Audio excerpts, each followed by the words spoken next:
Very good morning to everybody and my viewers.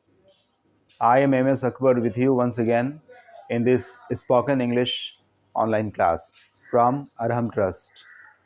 I will continue what I taught in my previous class. As far I remember, I was teaching you causative sentences and the third form was continue. But half of the third form was taught in the previous Sunday, so I will continue that. So it is causative sentences.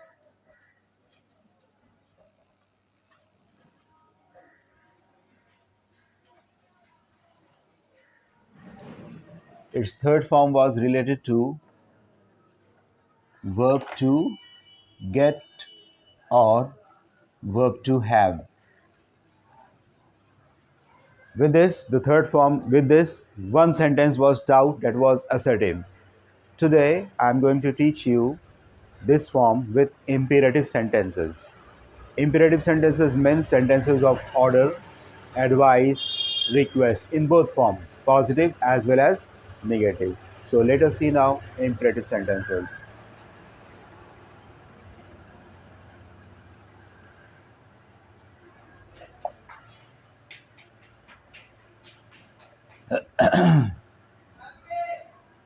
First of all, the form of order. It starts with get or have, then the use of object, and finally verb in third form. Then the sentence of advice. It also begins get or have, then use of object and verb 3. And then the third form is request. It starts with please, then the use of get, have, object, verb in third form. See this formula beginning with either get or have, then object, verb 3. Order and advice have the same formula. Request is like that only, but it takes only one word more, that is please. It starts with please or kindly. Then the use of get or have. Here the use is only get or have. It means no gets, got, getting, or has, had, having. Why? Because all imperative sentences begin with the first form of verb, and get and have are the first form of verb. That's why these sentences are beginning with get or have. मैं आपको इसका theme एक बार remind करा देता हूँ causative sentences का. वो सारे काम जो सब्जेक्ट अपने से नहीं करके, यानी सेंटेंस का जो सब्जेक्ट होता है जिसके बारे में हम बात करते हैं, वो काम अपने से नहीं करता है बल्कि दूसरे से करवाता है अपने काम को. वैसे ही सेंटेंस को कॉजेटिव सेंटेंस कहा जाता है. ये थीम आपको पिछले क्लास में दिया जा चुका है. और इसमें ऑब्जेक्ट मेन वर्ब से पहले आता है, मेन वर्ब थर्ड फॉर्म में रहता है. यही एक चीज़ है. अब इसके एग्जाम्पल्स देख लेते हैं. ऑर्डर वाले सेंटेंस से और एडवाइस वाले सेंटेंस से भी. Get your long hair cut. Hindi एक सेंटेंस का मैं दे रहा हूँ, इसी आधार पे आप बाकी सेंटेंस समझ सकते हैं. अपने लंबे बाल कटवा लो. Get your car repaired before journey. Get your car repaired before journey. Journey से पहले, यात्रा से पहले अपने कार की मरम्मत करवा लो. ओके. इसी बात को हैव से भी कह सकते हैं. Have your new dress stitched. Have your new dress stitched on the occasion of festival. Festival के मौका पर, त्यौहार के मौका पर अपने नए ड्रेस सिलवा लो. ओके. और भी बातें कह सकते हैं रिक्वेस्टिंग सेंटेंस में. Please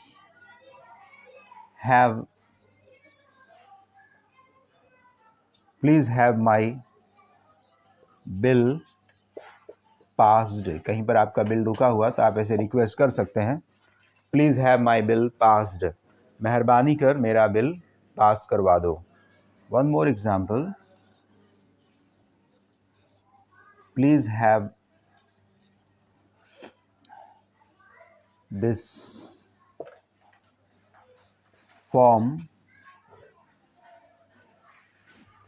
submitted. मेहरबानी करिए फॉर्म सबमिट करवा दो. तो इस तरीके से हम बातें कर सकते हैं यहाँ पर. और भी कई सेंटेंसेस बनाए जा सकते हैं इसी मोड में, इसी मैनर में. ओके. मैं और भी एग्जांपल आपको वर्बली बता देता हूँ इसका. इसके बाद फिर इस पर नेगेटिव सेंटेंस की प्रैक्टिस करेंगे. तो get your long hair cut. आप और भी कह सकते हैं get your torn shirt stitched. और भी कह सकते हैं गेट योर हाउस रिपेयर्ड. और भी बातें कही जा सकती हैं गेट दिस बाइक रिपेयर्ड. इस बाइक की मरम्मत करवा लो, इस घर की मरम्मत करवा लो. ओके. अपनी फटी हुई शर्ट सिलवा लो. And many things can be spoken in this way. Okay. And requesting form में भी इसको कहा जा सकता है. जैसे please have my bill pass. मेहरबानी कर मेरा बिल पास करवा दो. और भी कह सकते हैं प्लीज़ गेट और please have ripe fruits plucked. कृपया पके हुए फल तोड़वा लो. Okay. Please have my invitation distributed. Please मेरा कृपया कर मेरा मेहरबानी कर मेरा इन्विटेशन बंटवा दो. And so many things are there to be spoken with this form. So remember this form. याद कर लीजिए इसको. इस पर बहुत सारे अपने फॉर्मूले के हिसाब से अपने सेंटेंसेस फॉर्म कीजिए. एग्जाम्पल आपको दिया हुआ है, इसी को नमूना मानते हुए आप बहुत सारे सेंटेंसेस बना सकते हैं. अब इसे पर निगेटिव फॉर्म देखते हैं. निगेटिव सेंटेंस के फॉर्म ये सारे एफर्मेटिव थे. निगेटिव में सिर्फ डू नॉट या फिर डोंट का प्रयोग करते हुए सेंटेंस बनाएंगे.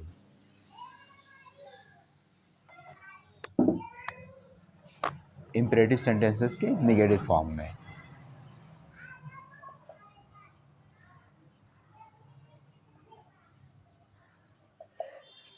It will be in this way. Do not, short form में डोंट भी कह सकते हैं, don't. Then get, have, object and verb 3. This form. ये ऑर्डर एंड एडवाइस दोनों के लिए है. अगर रिक्वेस्टिंग बनेगा तो पहले प्लीज़ आ जाएगा. Please, don't, then the use of either get और द यूज ऑफ हैव. उसके बाद object and verb 3. This is okay. Now some examples. Before giving examples मेरे दिमाग में एक बात ये आती है कि मैं अपने पढ़ाई के दौरान सिर्फ इंग्लिश में बोलूं या फिर इंग्लिश हिंदी मिक्स करके बोलूं या ज़्यादातर हिंदी बोलूं. आप जो भी इसको ऑनलाइन वॉच कर रहे हैं वो कमेंट में ज़रूर देंगे ताकि मैं आगे से इस बात का ख्याल रखूं, जिससे कि आपको ज़्यादा फ़ायदा हो सके. ठीक है. तो आप ज़रूर कमेंट में डालें इस चीज़ को.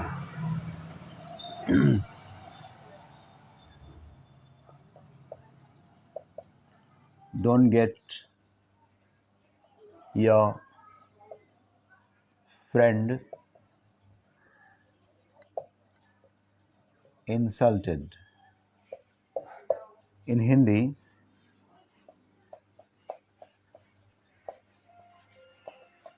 अपने दोस्त की बेइज्जती मत करवाओ, है ना. इस तरीके से और भी बहुत सारे सेंटेंस बनाए जा सकते हैं. Don't get your friend insulted. More examples.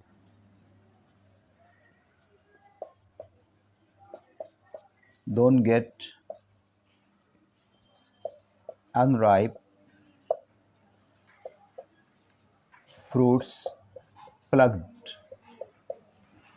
Unripe माने कच्चा, अनराइप फ्रूट्स यानी कच्चे फल मत तोड़वाओ. More examples, don't get your house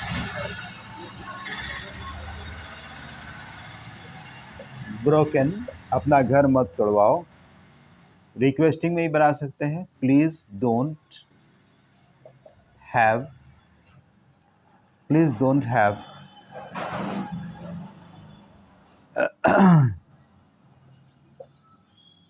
your beautiful hair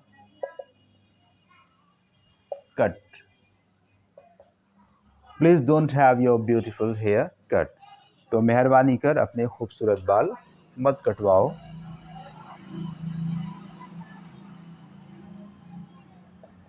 Please don't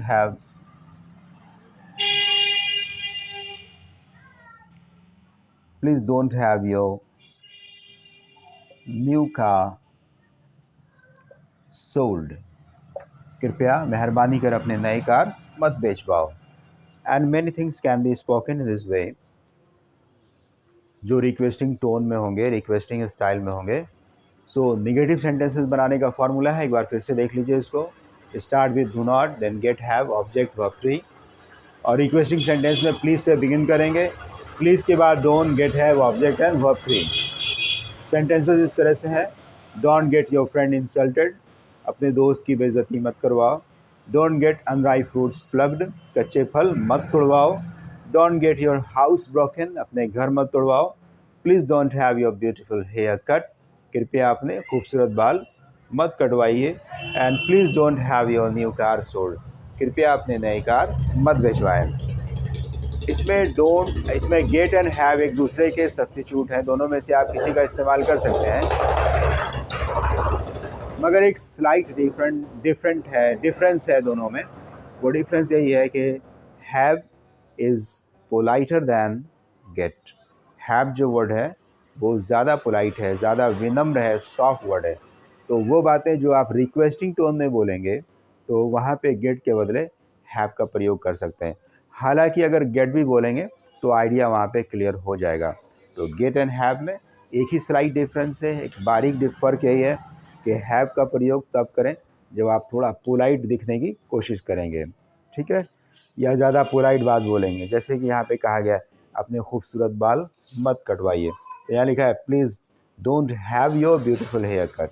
इस तरीके से अब हम लोग काम करेंगे इसके चौथे फॉर्म पे और लास्ट फॉर्म पे पॉजिटिव सेंटेंस के. तो देखते हैं इसका fourth form.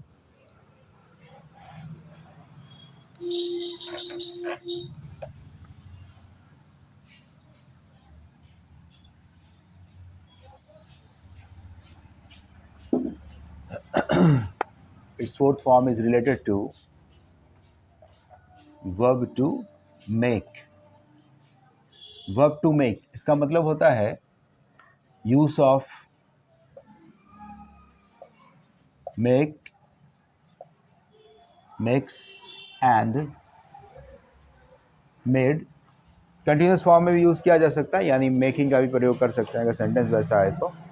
But make, makes and made. Okay, this is now. इसमें दो फॉर्म पढ़ना है, active voice and passive voice. तो पहले देखते हैं active voice form. Active voice sentence, it starts with subject, then use of verb to make, after that indirect object, indirect object के बाद verb one without the use of to, बिना to के प्रयोग के. remember this is the form over here, starting with subject, then verb to make यानी कि make, makes या made, तीनों में से कोई भी आ सकता है टेंस के हिसाब से, सब्जेक्ट के हिसाब से. उसके बाद इनडायरेक्ट ऑब्जेक्ट का इस्तेमाल करना है, फिर वर्ब वन का इस्तेमाल करना है. और इस वर्ब वन के साथ टू नहीं लगेगा, यानी ये इन्फिनेटिव फॉर्म में नहीं होगा एक्टिव वॉइस में। पैसिव वॉइस में ये टू के साथ लिखा जाएगा, लेकिन एक्टिव में नहीं लिखा जाएगा। याद रखें इसको, मेक के साथ ऐसा ही होता है। ये फॉर्म पिछले तीनों फॉर्म से दो मानों में अलग है। एक, इसमें एक कंडीशन लगा है कि आपको इनडायरेक्ट ऑब्जेक्ट का ही प्रयोग करना है, और दूसरी बात इसमें ये लिखी है कि इसका जो वर्ब है ये फर्स्ट फॉर्म में है, ठीक है, जिसके साथ एक्टिव वॉइस में टू नहीं लग रहा है। जबकि पिछले सारे सेंटेंसेस में ऑब्जेक्ट के साथ कोई शर्त नहीं थी, यानी सब में डायरेक्ट ऑब्जेक्ट लिखा जा रहा था, और वर्ब जो था वो थर्ड फॉर्म में था, यानी पास्ट पार्टिसिपल फॉर्म में लिखा बोला जा रहा था। इसके साथ ये मामला नहीं है। सो रिमेंबर दिस फॉर्म, ये भी पॉजिटिव सेंटेंस है, वर्ब टू मेक के साथ है। याद रखिए, किसी व्यक्ति से काम करवाना। पिछले सेंटेंस में क्या कहा जा रहा था, मैं बाल कटवाता हूँ, लेकिन काटता कौन है इसका जिक्र नहीं हो रहा था। मैंने गाड़ी की मरम्मत करवाई, लेकिन मरम्मत करने वाले का जिक्र नहीं था। आप सिर्फ कह रहे थे कि गाड़ी की मरम्मत करवाई। तो यहाँ पे गाड़ी या बाल या किताब या बिल, जो भी बात बोल रहे थे वो सभी डायरेक्ट ऑब्जेक्ट था, ठीक है, इनडायरेक्ट ऑब्जेक्ट नहीं था, क्योंकि उस काम को करने वाले के बारे में बात नहीं हो रही थी। हालांकि किया जा सकता था, लेकिन वो बाद में बोला जाता, ठीक है। माने अगर आप कहते हैं कि मैंने बार्बर से बाल कटवाया, तो बाई बार्बर वो बाद में आता, ओके। लेकिन आइडिया क्लियर था, इसलिए इसको बोलने की ज़रूरत नहीं पड़ी इस सेंटेंस में। लेकिन यहाँ पे आप जिस व्यक्ति को, जिस बंदे को, जिसको काम के लिए एम्प्लॉय करते हैं, जिसको शामिल करते हैं, यानी जो उसमें काम करता है, उसका जिक्र करना पड़ता है वर्ब टू मेक के साथ। ऐसा ही होता है, ओके। एग्जाम्पल से आपको सारी बातें समझ में आएंगी। हम लोग एक सीरियल देखते हैं, टीवी पे एक प्रोग्राम आता है कपिल शर्मा। कपिल शर्मा हम सबको हंसाते हैं, ये सेंटेंस है। कपिल शर्मा हम सबको हंसाते हैं। इस सेंटेंस को ट्रांसलेट करते हैं फॉर्मूला के हिसाब से। सब्जेक्ट कौन है इसमें, कपिल शर्मा। तो सेंटेंस इन दिस वे, कपिल शर्मा। इसके साथ क्या लगेगा, वर्ब टू मेक के ग्रुप से मेक्स आएगा, क्योंकि ये प्रेजेंट टेंस का सेंटेंस है, और Kapil Sharma third person singular subject है, इसलिए वर्ब भी सिंगुलर होगा, यानी मेक्स होगा। कपिल शर्मा मेक्स। अब इसका ऑब्जेक्ट देखते हैं। इसका ऑब्जेक्ट क्या है, हम सबको। ये हम सबको कौन है, व्यक्ति है। तो इनडायरेक्ट ऑब्जेक्ट क्या होता है, जितना भी जो पर्सन्स होता है सेंटेंस के अंदर, ठीक है, वर्ब के यानी कि काम में जो एम्प्लॉयड होता है, जो पर्सन एम्प्लॉयड होता है, ठीक है, वो इनडायरेक्ट ऑब्जेक्ट कहलाता है। और जो वस्तु होती है, जो थिंग्स होता है, वो डायरेक्ट ऑब्जेक्ट कहलाता है, रिमेंबर। तो इस तरीके से कपिल शर्मा मेक्स, हम सबको की इंग्लिश हो जाएगी अस, एंड वर्ब है इसका हंसना, यानी laugh. Kapil Sharma makes us laugh. Direct indirect object को इस तरह से हम आपको कह सकते हैं, एक एग्जांपल के साथ, he gave me a pen. अब इस सेंटेंस को देखिए, ही सब्जेक्ट है, गेव मेन वर्ब है, me and a pen, verb me and pen, इन दोनों पर जाता है, जाकर फिनिश होता है। लेकिन इसमें एक इनडायरेक्ट है और दूसरा डायरेक्ट है, ठीक है। वर्ब जिस पर जाके फिनिश होता है, काम जिस पर जाकर एंड होता है, वो इसका ऑब्जेक्ट कहलाता है। लेकिन बीच में अगर पर्सन आ जाए, चाहे वो आदमी की शक्ल में हो या जानवर भी हो सकते हैं, वहाँ पर एनिमल्स भी हो सकते हैं, तो वो क्या होगा, इनडायरेक्ट ऑब्जेक्ट कहलाएगा। जैसे उसने दिया, मुझे दिया, लेकिन अभी तक ये क्लियर नहीं है कि क्या दिया, क्योंकि दिया तो कोई वस्तु दिया ना। आप सिर्फ इतना कह दें उसने मुझे दिया, लेकिन क्या दिया। तो मी यहाँ पे ऑब्जेक्ट है, ठीक है, लेकिन दिया क्या चीज़, वो अभी भी क्लियर नहीं हो रहा है। अनलेस जो वस्तु उसने दिया हो, जब तक वो आप ना बोलेंगे क्लियर नहीं होगा। इसका मतलब है उसने मुझे दिया, और उसके बाद आपको कहना होगा आप पेन, उसने मुझे एक पेन दिया। या फिर आप डायरेक्ट ऐसा कह दें, ही गेव अ पेन, उसने एक पेन दिया। देने वाली जो वस्तु है वो है पेन, जिस चीज़ को दिया गया वो है pen. He gave a pen अगर आप कहते हैं तो ये पूरी तरह से कंप्लीट सेंटेंस है, यानी इसमें ऑब्जेक्ट ऑलरेडी मौजूद है, वो डायरेक्ट ऑब्जेक्ट है, इसलिए वो माने पूरे कंप्लीट करा रहा है। लेकिन ही गेव मी अगर आप कहते हैं तो क्या दिया ये अभी तक क्लियर नहीं होता है, इसलिए मी इनडायरेक्ट ऑब्जेक्ट है, माने के हिसाब से भी देख सकते हैं। सो मी कौन है? एक पर्सन है, और ये क्या है? ये वस्तु है, थिंग है, ठीक है। तो ये क्या कहलाएगा? Direct object. एंड मी जो कि एक पर्सन है, ये क्या है? ये इनडायरेक्ट ऑब्जेक्ट है। So remember, direct and indirect object को इसी तरह याद रखें, और वर्ब टू मेक के साथ आपको सारे सेंटेंस में इनडायरेक्ट ऑब्जेक्ट को ही यूज़ करना है, यानी जो व्यक्ति काम करता है उसके बारे में बोलना है। जैसे यहाँ लिखा है कि Kapil Sharma makes us laugh, यहाँ पे अस इनडायरेक्ट ऑब्जेक्ट है। For example, I make my servant work. I make my servant work, मैं अपने नौकर से काम करवाता हूँ। माई सर्वेंट, नौकर। माई सर्वेंट यहाँ पर इनडायरेक्ट ऑब्जेक्ट है, वर्क यहाँ पे वर्ब है जो फर्स्ट फॉर्म में है। More example, I make my students, I make my students speak English, मैं अपने स्टूडेंट्स से इंग्लिश बोलवाता हूँ। So here my student, this is indirect object, speak is verb, and अगर डायरेक्ट ऑब्जेक्ट भी उस सेंटेंस में आ रहा है तो वो फिर वर्ब के बाद आपको लिखना है। जैसे यहाँ पर इंग्लिश वर्ड आ गया।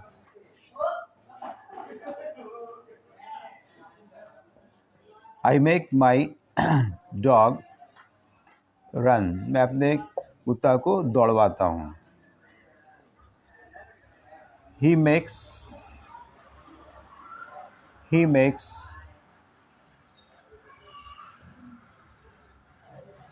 द लेबरर्स वर्क, वो मजदूरों से काम करवाता है। The director makes the actor do acting, director actor से एक्टिंग करवाता है। इस तरीके से बहुत सारी बात कह सकते हैं। The choreographer makes the dancer dance, choreographer dancer से डांस करवाता है। Okay, and mother makes the made cook food, माँ नौकरानी से खाना पकवाती है। इन this way many things can be spoken. आप इसको बेस मानकर, जो एग्जाम्पल मैंने दिया है, इसको बेस मानकर बहुत सारे एग्जाम्पल्स आप अपनी सेल्फ प्रैक्टिस में ज़रूर करें। ठीक है, कुछ एग्जाम्पल्स पास्ट फॉर्म के।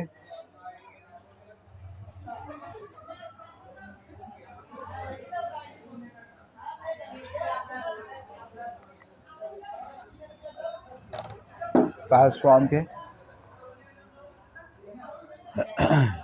ही मेड मी वीप, उसने मुझे रुलाया। मेड पास्ट फॉर्म है, मी इनडायरेक्ट ऑब्जेक्ट है, वीप यहाँ पर वर्ब है। He made me weep in Hindi,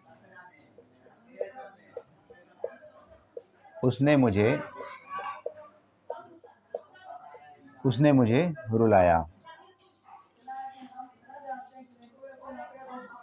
I made my horse run, मैंने अपने घोड़ा को दौड़ाया। Made my horse run. Mother made the baby sleep, माँ ने बेबी को, बच्चा को सुलाया। Okay, the anchor made the audience clap, anchor ने श्रोताओं से ताली बजवाई। ओके, ऑडियंस से ताली बजवाई। I made him climb up the tree, मैंने उसे पेड़ पर चढ़ाया। Okay, he made his friend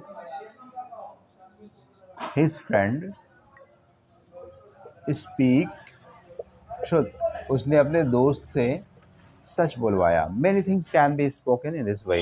The police made the thief speak truth. Police ने चोर से सच बुलवाया या उगलवाया. Okay. So in this way, many sentences can be practiced in both form. Active voice का मैंने यहाँ पर आपको फॉर्म दिया है. इस फॉर्म को आप खूब अच्छी तरह से समझ लें. इनडायरेक्ट ऑब्जेक्ट का इसमें इस्तेमाल करेंगे. आई होप इनडायरेक्ट ऑब्जेक्ट क्या होता है ये आप समझ चुके होंगे. पर्सन्स जितने भी होते हैं, यानी हम काम के लिए जिस व्यक्ति को या जानवर को शामिल कर देंगे उसमें, जिससे करवाएंगे, आपको उसका नाम बताना है. ठीक है. और फिर वो जो काम करता है वो बता देना है. ठीक है. जैसे एक्टर एक्टिंग करता है. ठीक है. सिंगर गाना गाता है, तो आप कहेंगे मैंने सिंगर से गवाया. मैंने डांसर को नचवाया, तो डांसर नाचता है. डांसर व्यक्ति यहाँ पे, उसका काम है नाचना. नचा आप रहे हैं उसको.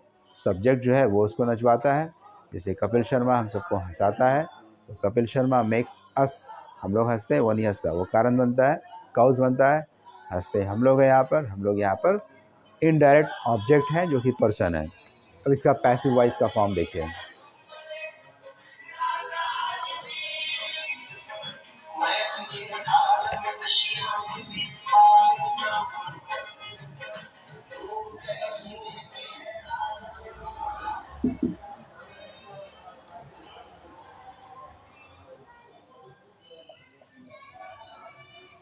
Passive voice form.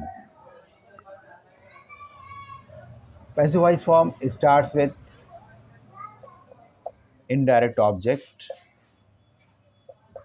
याद रखिए सारा का सारा पैसिव वॉइस ऑब्जेक्ट से शुरू होता है. जितने भी पैसिव वॉइस के सेंटेंस है उसका फर्स्ट वर्ड जो होता है वो ऑब्जेक्ट होता है, यानी ऑब्जेक्ट उसमें प्रधान होता है, इसलिए उसी से स्टार्ट करता है. ऑब्जेक्ट के बाद हेल्पिंग वर्ब का यूज़ होता है टेंस के हिसाब से और सब्जेक्ट के हिसाब से, यानी ऑब्जेक्ट के नंबर और पर्सन के हिसाब से. और उनके तुरंत बाद मेन वर्ब थर्ड फॉर्म में लिखेंगे और फिर उसके बाद दूसरे वर्ड्स आएंगे.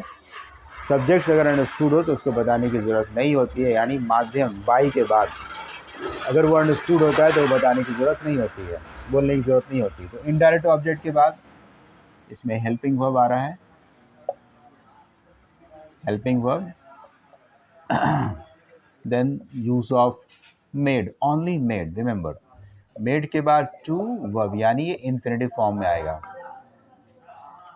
एक्टिव वॉइस में क्या पढ़ा आपने? एक्टिव वॉइस में आपने पढ़ा मेक, मेक्स या मेड, तीनों की पॉसिबिलिटी थी, लेकिन यहाँ पर केवल मेड को ही थर्ड फॉर्म में प्रयोग किया जाएगा.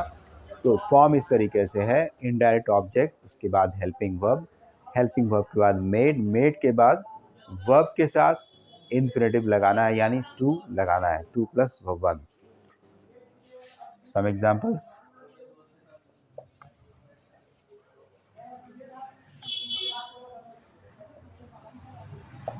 पहले हिंदी सेंटेंस देख लें. हम लोगों को हंसाया जाता है. ओके. ये एग्जाम्पल है.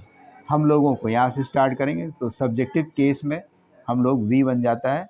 वी के साथ आर होगा प्रेजेंट फॉर्म में, तो we are. Then made, we indirect object, helping verb uh, उसके बाद मेड बोलना है, वी आर मेड. हंसने के लिए इंग्लिश लगाना है टू के साथ, to laugh. So the sentence in this way, we are made to laugh. We are made to laugh. हम सबको हंसाया जाता है. More example.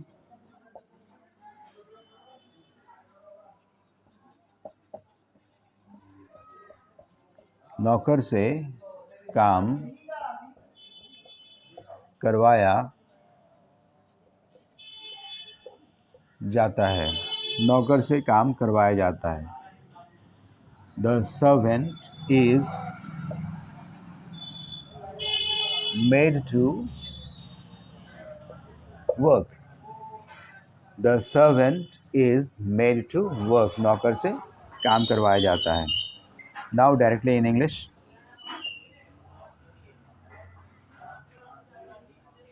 बच्चा सुलाया जाता है. The baby is made to sleep. बच्चा सुलाया जाता है. ओके.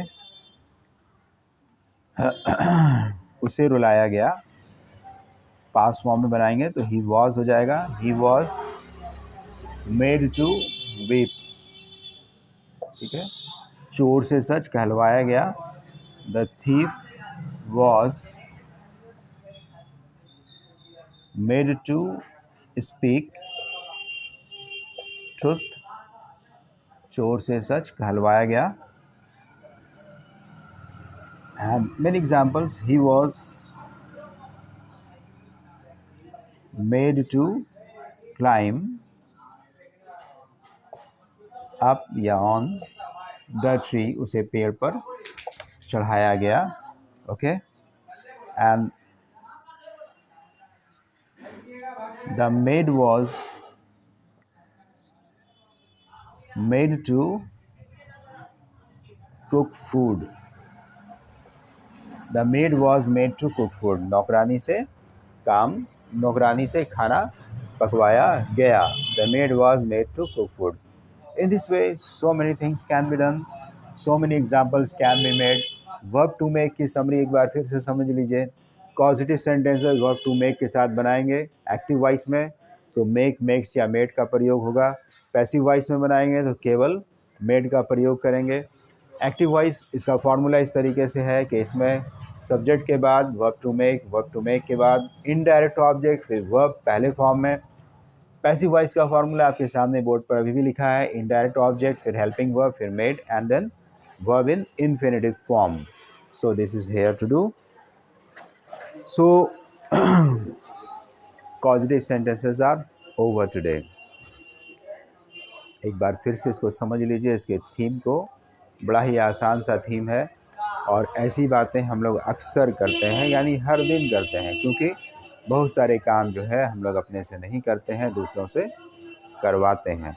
तो वैसी बातों को बोलने के लिए इंग्लिश भाषा में जो तरीके थे, जो फॉर्म्स, पॉसिबल फॉर्म्स था, वो सारा फॉर्म मैंने आपको बोर्ड पर दे दिया है पिछले क्लास में भी, और आज इसको मैंने कंक्लूड कर दिया, यानी ओवर कर दिया, फिनिश कर दिया।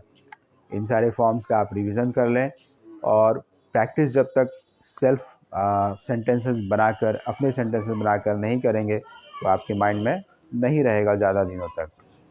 तो इसकी प्रैक्टिस भी कर लें, अपने स्टडी चेयर पे बैठें और टेबल पे बैठें और अपने सेंटेंसेस बनाएं इनसे रिलेटेड, चारों फॉर्म से रिलेटेड।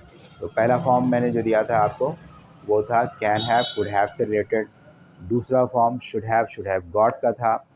तीसरा फॉर्म जो था वो verb to make, verb to get और वर्ब टू हैव से था। और जो लास्ट फॉर्म आज आपने पढ़ा है वो है वर्ब टू मेक से रिलेटेड। पॉजिटिव सेंटेंसेस के बाद जो अगला चैप्टर आपको पढ़ाया जाएगा from the next class, that is called एम्फैटिक sentences, मतलब ज़ोरदार बातें। अपनी बातचीत में हम लोगों को अपनी बातों पर ज़ोर डालने की ज़रूरत पड़ जाती है, यानी एम्फेसाइज करने की ज़रूरत पड़ती है। तो आप सेंटेंस में फिर हिंदी के वाक्यों में भी आप क्या कहते हैं, ज़रूर कहते हैं, तो कहते हैं, भी कहते हैं। ज़रूर जैसे कल ज़रूर आना, ठीक है। तो जैसे मेरी बात तो सुनो। अगर ये एम्फैटिक नहीं है तो आप कहेंगे मेरी बात सुनो, लेकिन इसी बात को अगर एम्फैटिकली बोलेंगे तो कहेंगे मेरी बात तो सुनो। कल आना, एम्फैटिकली बोलेंगे तो कहेंगे कल ज़रूर आना, यानी डू कम टुमारो। मेरी बात तो सुनो यानी डू लिसन टू मी। अंदर तो आओ, डू कम इन। कुछ तो लो, डू हैव समथिंग। ओके, तो डू, डज और डिड, इनका इस्तेमाल करते हुए, इनका प्रयोग करते हुए एम्फैटिक सेंटेंसेस पढ़ने जा रहे हैं आप लोग अगले क्लास में। ओके, तो आज के लिए मैं इसे कंक्लूड करने जा रहा हूँ। इसी के साथ कि नेक्स्ट क्लास में मैं आपको एम्फैटिक सेंटेंस पढ़ाने जा रहा हूँ।